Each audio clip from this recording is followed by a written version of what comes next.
What's up, guys? It's your boy Joe, and I'm back here with the second top 5 worst things about a zombies map video. Today, we're gonna look at Verrukt. I released a video on the best parts of Verrukt on my channel not too long ago, so feel free to check that out to balance the beating Verrukt will receive here, even though I'm a fan of the map. Despite some gameplay, we'll be focusing on the World at War and Black Ops 1 versions only. Yeah, I know, I have footage from Black Ops 3 at parts because, well, I don't care. I don't give a shit. Anyways, I believe Verrukt is usually the most dissed map of World at War zombies, and this video will help explore which ways it went wrong. Without further ado, let's begin. Clinching our number 5 spot on the list is what I like to call glitching onto shit. We've all been there if you played a World at War, right? When you're running on Verrukt, turn back to shoot, try to turn back around to run, and then, you're just stuck. This I found happened more on Verrukt than it did Noct. I don't have any footage of this happening as I'm playing Black Ops 3 and Black Ops 1 in this footage, not World at War, but trust me, getting stuck on Verrukt is so aggravating. Glitching and losing connection is already the worst way to die in zombies, in my opinion, as it is 100% not your fault, unforgiving, and bullshit. It happened often to me on this map, usually on those pillars in the Thompson room. The 2-hit is still prominent in this map, as are many other possible glitch areas. Verrukt is definitely one of, if not the, glitchiest map of all time, ensuring a spot at number 5. Never in the history of zombies has there been a room more pointless than the bar room on Verrukt, which is of course our number 4 spot. I can say with absolute certainty that this area is the most pointless in the history of zombies. Let me give you a tour. Yep, that's it. Oh, but wait, there's a gun. Oh, it's a bar for 2,500 points. And oh, it cost 750 points to get in here. So that's a total of 3,250 points for a gun. Oh, thing's worth more than Jug. Oh, wait, but there's a bipod on it. Maybe that makes it better. Oh, that's right! It's pointless! You can't use it unless you glitch it on someone's head! So I ask you, why the fuck is this thing here? It's more pointless than the sniper cabinet, because you're paying 3,250 for that shit! And guess what? You can get the damn gun upstairs! Right past the Thompson room!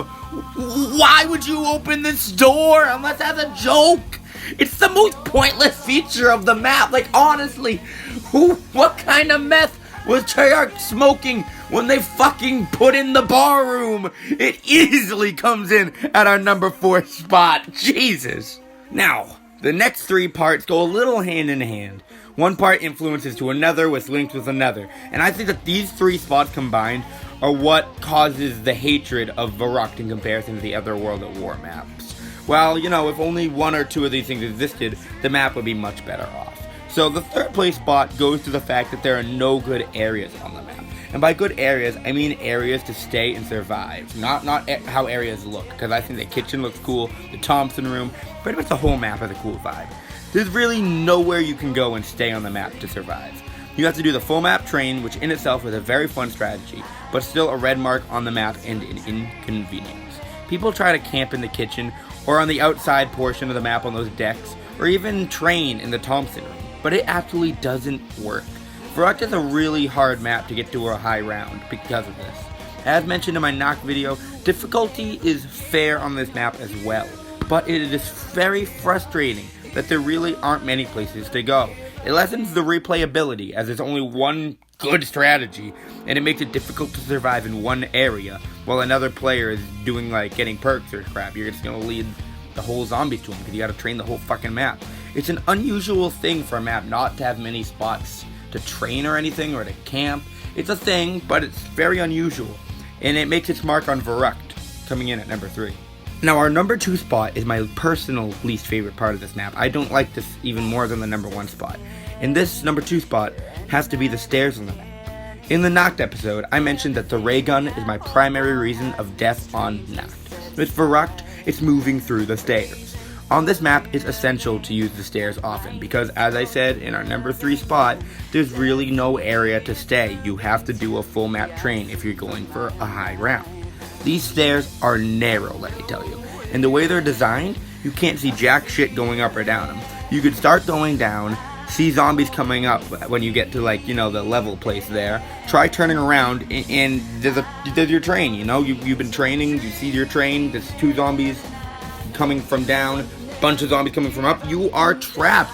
There's no escape because the stairs are so narrow. You have to be extremely careful when using the stairs in the map. And even then, it's really hard to tell when a zombie is coming up. I feel like we've all gone down on the stairs of Verrukt one time or another, and then we just go, damn it, I did not see him coming. Well, buckaroo, you probably couldn't have. So it comes in at number 2. So in the best of video, I only had one honorable mention, so I usually try to go for 2 each video. I'm gonna try to make it up for it in this video with 3. So the first one is that quick revive does not work on solo. This is a main thing in the World at War maps. It works on solo in Black Ops 1 and of course Black Ops 3. It doesn't work in World at War, but that's the deal for the whole game. However, the perk was implemented in Verrukt, so that's why I'm putting it here. So I kind of forgot about that, and it didn't. Of course, quick revive didn't work when I was getting footage on World at War, and I got really fucking pissed and like flipped off the game and like fucking threw the disc. So that's why the footage you're seeing is from Black Ops 3 and Black Ops 1, because I got fucking mad at the World at War version. I still bought the perk. The perk's still there to buy. It just, I'm pretty sure it just doesn't do anything. If it does do something, that's gonna be fucking news to me, but I'm pretty sure quick revive did nothing on solo and you can still buy it.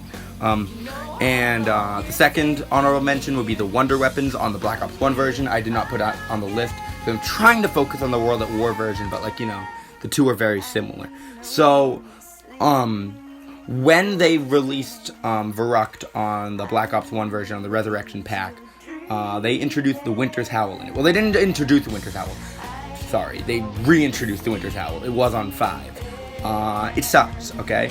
So, Verrukt is already one of the hardest maps of all time, and they fucking put the Winter's Howl on it to make it harder, maybe? Because, you know, you want to have a wonder weapon, but you're using this piece of shit, and it's like, you know, give us the waft, give us the thunder gun, more so the waft, please. I don't know why they implemented the Winter's Howl here. Honestly, the fucking VR11 would have been more useful on a map like Verrukt, but like, you know, at the same time, no. And finally, the fact that opening the quick revive side, there's 2 sides of the map, of course, that you spawn on. Quick revive side has more doors. So if you spawn on that side, you have to open more doors to get to power. And I don't really like that, you know? I feel like that's a disadvantage. And, I don't know, I just always found that kind of bullshit that you gotta get more doors. And you're probably gonna buy quick revive too if you spawn on that side and you're on solo. Black Ops 1 or, you know, Black Ops 3, not World at War. So I don't know, I just thought that was kind of stupid. But I don't think these 3 were strong enough to make it onto the list to begin with. So, you know, yeah, they bother me, but I don't think they're worthy of being on the list. So that's why they're honorable mentions. As that was a long honorable mention, before we continue, I want to remind you guys that 3, 2, and 1 are going to be linked. So if you combine all 3 of these factors, it makes the map a lot worse. So just keep that in mind, that 3 basically makes 1 a pain in the ass, as does 2. So, coming in at our number 1 spot for the worst part about the Zombies map, Verrukt, is the narrowness of the entire map. I said earlier, the stairs are my least favorite part of the map. Worse than the number 1.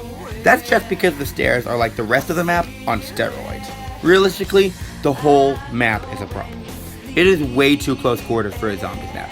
Each hallway is like 2 zombies wide max, with a few exceptions like the Thompson room, but even that has the pillars. The doorways are 1 wide, so if you're training a horde and approach a doorway with a zombie in it, you may very well be fucked. The ray gun still splashes the shit out of you on this close quarters map. It's very difficult to navigate around the zombies, as players must do to advance to high rounds. Close quarters map like this and Shangri-La and 5 are all frustratingly difficult because of their close quarterness. Verrukt is close quarters with no areas to stay at for very long and stairs that are too narrow. These 3 things combined make this probably the red mark in many's eyes on World at War Zombies. And that, ladies and gentlemen, is the end of the video. So I hope you guys enjoyed. Leave a like if you agreed. Leave a comment if you really agreed or want to disagree with me. Make sure to smash the shit out of that subscribe button. Next episode, we'll be going over the best parts of the 3rd Zombies map, Shino Numa. I hope to see you there.